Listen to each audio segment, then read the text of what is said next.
মুসা আলাইহিস সালামের সাথে জাব্বারিনদের যুদ্ধ হবে। জাব্বারিনরা চিন্তা করলো মুসার সাথে এভাবে লড়াই করে পারা যাবে না, অন্য কোনো ফন্দি ফিকির করা লাগবে। কি করা যায়?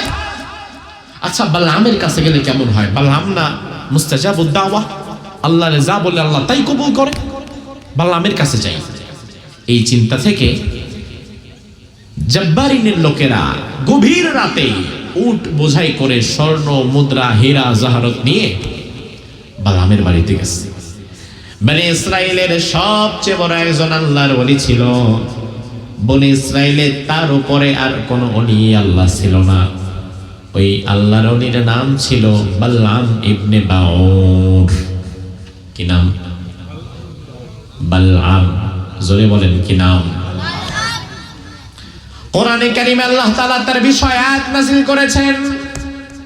রব্বুল আলামিন বলেন, ওয়াতলু আলাইহিম নাবাআল্লাযী আতাইনাহু আয়াতিনা ফানসালাখা মিনহা ফাআতবাহুশ শাইতান ফাকানা মিনাল গাওয়িন। ও নবী, আপনি দুনিয়ার মানুষকে জানায়া দেন, ওই ব্যক্তির ঘটনা জানায়া দেন। আমার ভাই, কোরআন কিন্তু গল্প কাহিনী আর ইতিহাসের কিতাব নয়। কোরআন হচ্ছে উপদেশের কিতাব, শিক্ষার কিতাব। আল্লাহ যদি কোনো ঘটনা আমাদেরকে জানাতে চায়, তাহলে বোঝা লাগবে ওই ঘটনার মধ্যে আমাদের জন্য শিক্ষা আছে না নাই? শিক্ষা আছে। এই কথা বলেন না যখন আছে। আল্লাহ রাব্বুল আলামিন বলেন, নবী আপনি জানায়া দেন, বনি ইসরাইলে এমন একজন আবেদ ইবাদতকারী বান্দা ছিল, তার নাম ছিল বালআম। জোরে কোন কি নাম? এত বেশি ইবাদত করেছে, আল্লাহ তাআলা তার ইবাদতে খুশি হয়ে পুরো বনি ইসরাইলের মাঝে ওই ব্যক্তিকে মুস্তাজাবুদ দাওয়ার একটা সুপার পাওয়ার দিয়ে দিয়েছিলেন। মুস্তাজাবুদ দাওয়া মানে বোঝেন কি? এমন ব্যক্তি যে ব্যক্তি শুধু আল্লাহর দরবারে হাত তুলতে দেরি, ওই হাতের দোয়া কবুল করতে আল্লাহ দেরি করে না। শুধু যদি বলে আল্লাহ এখন বৃষ্টি লাগবে, হাতটা নামানোর আগে আকাশ থেকে ঝমঝম বৃষ্টি পড়া শুরু করে দেবে। কোন পর্যায়ে আল্লাহর ওলি হলে পরে যা বলে আল্লাহ তাআলা ইনস্ট্যান্ট সেটাই কবুল করে ফেলে। মুস্তাজাবুদ দাওয়া। পুরো বনি ইসরাইলে এই এক ব্যক্তিকে আল্লাহ তাআলা মুস্তাজাবুদ দাওয়া হিসেবে কবুল করে ফেলেছিলেন। সুবহানাল্লাহ। গিয়ে বলে, দেখেন হুজুর, একটা গুরুত্বপূর্ণ দরকারে আসছে। কি দরকার? দরকারটা হচ্ছে একটু বদদোয়া করা লাগবে। কার বিরুদ্ধে বদদোয়া করবে? বলে, হুজুর নামটা পরে বলবো, আগে বলেন করবেন। আরে বাবা, করবা না করা পরের বিষয়, আগে নামটা বলো, কার বিরুদ্ধে বদদোয়া করবো? জাব্বারিনের লোকেরা বলল, বনি ইসরাইলের নবী মুসার বিরুদ্ধে বদদোয়া করা লাগবে। নাউজুবিল্লাহ কইবেন না? আচ্ছা, মুসা কি সাধারণ মানুষ নাকি নবী? নবীর বিরুদ্ধে বদদোয়া করবে আল্লাহর কাছে। বালআম বলল, আস্তাগফিরুল্লাহ, অসম্ভব। মুসা আল্লাহর পয়গম্বর, তার বিরুদ্ধে বদদোয়া করার মতো কোনো সাহস আমার নাই। জাব্বারিনের লোকেরা বলল, হুজুর আমরা জানি আপনি সহজে কথা বলবেন না, শুকনা কথায় চিরা ভিজবে না, এটাও আমরা জানি। চিরা ভিজানোর জন্য কি দরকার সেটাও আমরা নিয়ে আসছি। আমরা খালি হাতে আসি নাই। ওই যে বাহিরে তাকায় দেখেন, একটা উদ্ধার করানো, ওই উটের পিঠে এত পরিমাণ স্বর্ণ মুদ্রা দেয়া আছে। ওই স্বর্ণ মুদ্রা দিয়ে আপনার সারা জীবন আপনি খাইতে পারবেন। এবার বালআম চিন্তা করলো, আসলেই তো এত বেশি সম্পদ তো আমি আমার জীবনে পাবো না। বলল, হুজুর চিন্তা না করে খালি একটু বদদোয়া করেন, যেন আল্লাহ মুসার উপরে গজব ফলায় মুসারে ধ্বংস করে দেয়, আর আমরা জাব্বারিনের দল আমরা যেন বিজয় হয়ে যাই। একটু দোয়া করেন, বাকি সব আপনার। আমার ভাই, দুনিয়ার লোভে টাকার কাছে বিক্রি হইয়া জালিমের জন্য দোয়া করে এমন লোক আমাদের সমাজে এখন আছে না নাই? নির্বাচনের সময় দেখবেন কত হুজুর যে কত জালিমের জন্য দোয়া করা শুরু করে দেয়। জাত তার জন্য দোয়া করা যাবে না। আমি যদি জানি লোকটা খারাপ, আমি যদি জানি লোকটা হারামখোর, আমি যদি জানি লোকটা সুদখোর, আমি যদি জানি লোকটা জালিম, আমি যদি জানি তার দ্বারা সমাজের মানুষের ক্ষতি হয়, ওই মানুষের জন্য দোয়া করা আমার জন্য হারাম হয়ে যায়, ঠিক কি না? যার তার জন্য টাকা খায় দোয়া করো না ভাই। এই যে দেখো, যার তার জন্য দোয়া করলে বালামের অবস্থা কি হয়। বালাম চিন্তা করলো, এত বেশি টাকা পয়সা তো আমি পাবো না, একবার দোয়াটা করেই ফেলি। হাত তুলে দিয়েছে আরশের দিকে, হাত তুলে এবার আল্লাহরে বলে, আল্লাহ মুসাকে তুমি গজব এতটুকু বলেছে, বাকিটা বলতেও পারে নাই। মুসাকে তুমি গজব দাও, দাওটা বলতেও পারে নাই। তার আগেই জিহ্বাটারে যিনি আটকে দিয়েছেন তিনি কে? জবান বন্ধ করার ক্ষমতা আছে কার? আল্লাহ রাব্বুল আলামিন জবান লক করে ফেলেছে, আর কথা আসে না। এবার আল্লাহ ফেরেশতাকে বলে, ও ফেরেশতা যাও, বালামের জিহ্বাটা টেনে টেনে টেনে টেনে নাভি পর্যন্ত ঝুলায় দাও।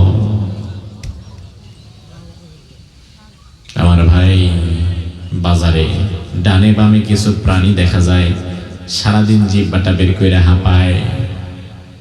কোন প্রাণী? হ্যাঁ, কুকুর। সারাদিন কাজ নাই কাম নাই, দেড় হাত জিহ্বা বের করে হাঁপাইতে থাকবো। আল্লাহ কোরআনের মধ্যে বললেন, ওয়ালাউ শি'না লারাফা'নাহু বিহা ওয়ালাকিন্নাহু আখলাদা ইলাল আরদি ওয়াত্তাবা হাওয়া। ওই বালাম যদি আমি আল্লাহর দরবারে সম্পদের জন্য দোয়াও করতো, আমি আল্লাহ তো দোয়া করলে ওর সম্পদটাও বাড়ায় দিতাম, কিন্তু শয়তানের ধোকায় পড়ে বালাম দুনিয়ার লোভে পড়ে আমার মুসার বিরুদ্ধে বদদোয়া করেছে আর জালিমের পক্ষে দোয়া করেছে। এই জালিমের পক্ষে দোয়া করা আর নবীর বিরুদ্ধে বদদোয়া করার কারণে তার ঈমানটাও ভেঙে গেছে। ফামাসালুহু কামাসালিল কালব, রাস্তার কুকুর যেমন দেড় হাত জিহ্বা বের করে হাঁপাতে থাকে, আমি আল্লাহ তাআলা বালামের জিহ্বাটাকেও দেড় হাত পর্যন্ত ঝুলাইয়া দিলাম। আমার ভাই, তাইলে কি বুঝলেন? জামানার শ্রেষ্ঠ ওলি, যার দোয়া আল্লাহর দরবারে কবুল হয়ে যায়, তার নিজেরই যদি ঈমানের উপরে অবিচল থাকার ঠিক না থাকে, আমি আপনি কোথাকার কে? আমরা নিজেরা যে মৃত্যু পর্যন্ত ঈমানের হালতে থাকতে পারবো, তার গ্যারান্টি কিন্তু আমাদের নিজেদেরই নাই। এই জন্য আমাদেরকে সব সময় ঈমানের উপরে অবিচল থাকার জন্য চেষ্টা করা লাগবে। আর যেই কাজের দ্বারা ঈমান ভেঙে যায়, ওই কাজগুলো জেনে ওই কাজগুলো থেকে বিরত থাকার দরকার আছে না নাই? আমার ভাইরা, ঈমান ভাঙার মূল কারণ হচ্ছে তিনটা। যেই তিনটা কারণ প্রকাশ পেলে বুঝবেন আপনার ঈমান ভেঙে গিয়েছে। জবাব দেন, ঈমান ভাঙার কারণ কয়টা? আরো জোরে। তিনটা। এই তিনটা কারণ ভালো করে কোরআন হাদিস থেকে শুনে এরপরে আমরা বাড়ি যাব ইনশাআল্লাহ। ঈমান ভাঙার এক নাম্বার কারণ কুফর। কুফর মানে অস্বীকার করা। এক নাম্বার কারণ কুফর। এক নাম্বার কারণ কি? কুফর করছেন জীবনে? কইবেন হুজুর জানি না। আর ভাই, আমি আপনাকে ব্যাখ্যা করি, এরপরে আপনি মিলান যে আপনি কোনোদিন কুফর করছেন কিনা। কুফর আরবি শব্দ। কুফরের বাংলা অর্থ হচ্ছে অস্বীকার করা। শরঈ পরিভাষায় হুয়া জুহুদুল ওয়াহদানিয়াহ আউন নবুওয়াহ আউশ শরিয়াহ। আল্লাহর একত্ববাদ, রাসূলের রিসালাত অথবা ইসলামী শরিয়াতের কোন একটা বিধানকে কেউ যদি অস্বীকার করে, সেই ব্যক্তি কাফের। আল্লাহর একত্ববাদের কোনো কিছুকে অস্বীকার করা যাবে না, রাসূলের রিসালাতের কোনো কিছুকে অস্বীকার করা যাবে না, ইসলামের কোনো বিধানকে অস্বীকার করা যাবে না। আপনি মানেন না সেটা ভিন্ন কথা, কিন্তু অস্বীকার করতে পারবেন না। কোরআনের কোনো আয়াতকে অস্বীকার করতে পারবেন না, কোরআনের কোনো শব্দকে অস্বীকার করতে পারবেন না। আপনি মানেন না সেটা ভিন্ন কথা, কিন্তু অস্বীকার করার সুযোগ নাই। আমার ভাইয়েরা ভালো করে বোঝেন, কোরআনে সুদ খাওয়া যাবে না এমন আয়াত আছে না নাই? কথা কন না। এখন আমাদের সমাজে কি সুদ খায় এমন লোক নাই? তাহলে যারা সুদ খায় তাদেরকে তো আমরা কাফের বলি না। কোরআনের আয়াত আছে কিন্তু সে আয়াতের বিপরীত আমল করতেছে, তবুও তাকে আমরা কাফের বলি না, সে হচ্ছে ফাসিক, পাপাচারী। কিন্তু কোন মানুষ যদি বলে কোরআনে সুদের কোনো আয়াত নাই, আল্লাহ সুদ হালাল হারাম করেন নাই, সুদ আমাদের জন্য হালাল, এই কথা বলা মানে কিন্তু কোরআনের সুদের আয়াতকে অস্বীকার করা। আর অস্বীকার যে করে সে সুদ না খাইলেও অস্বীকার করার দ্বারা সে কাফের। না মানলে কাফের না, না মানলে হয় ফাসিক, আর অস্বীকার করলে হয় কাফের। আমাদের সমাজে এবার আমি আপনাকে উদাহরণ দিয়ে বোঝাই, কাফের যে কত মানুষ কুফরি করে নিজেও জানে না কেমনি কুফরি করে। শয়তান আমাদের সবচেয়ে বড় শত্রু। এমন কথা বলাবে যে কথার দ্বারা ঈমান শেষ, এমন চিন্তা মাথায় ঢুকাবে যে চিন্তার দ্বারা ঈমান শেষ, এমন কাজ আমার দ্বারা করাবে যে এই কাজের দ্বারা ঈমান শেষ। আমাদের বাংলাদেশে একটা সম্প্রদায় আছে, ওই সম্প্রদায়ের নাম হচ্ছে কাদিয়ানী সম্প্রদায়। নাম শুনছেন? শুনছেন জীবনে? কাদিয়ানীরা অস্বীকার করে কি? হ্যাঁ, কাদিয়ানীরা ইসলামের সবই মানে, কোরআন মানে, হাদিস মানে, দাড়ি মানে, টুপি মানে, লম্বা জামা মানে, পাঞ্জাবি মানে, জুব্বা মানে, হজ মানে, যাকাত মানে, রোজা মানে, নামাজ মানে। আমাদের যেমন নামাজ কাদিয়ানীদের তেমন নামাজ, আমাদের যেমন মসজিদ কাদিয়ানীদের তেমন মসজিদ। কাদিয়ানী নবী মানে না এটাও বলা যাবে না, কারণ কাদিয়ানী আমাদের নবীকে নবী হিসাবেও মানে, শুধু প্যাচ লাগায় আরেক জায়গায়। আল্লাহ কোরআনের মধ্যে বলেছেন, মা কানা মুহাম্মাদুন আবা আহাদিম মির রিজালিকুম ওয়ালাকিন রাসূলুল্লাহি ওয়া খাতামান নাবিয়্যিন। ও দুনিয়ার মানুষ শুনে নাও, তোমাদের কোন পুরুষের পিতা আমার নবী নয়, ওয়ালাকিন রাসূলুল্লাহ, আমার নবী হচ্ছে আমি আল্লাহর রাসূল, ওয়া খাতামান নাবিয়্যিন, আমার নবী হচ্ছে শেষ নবী।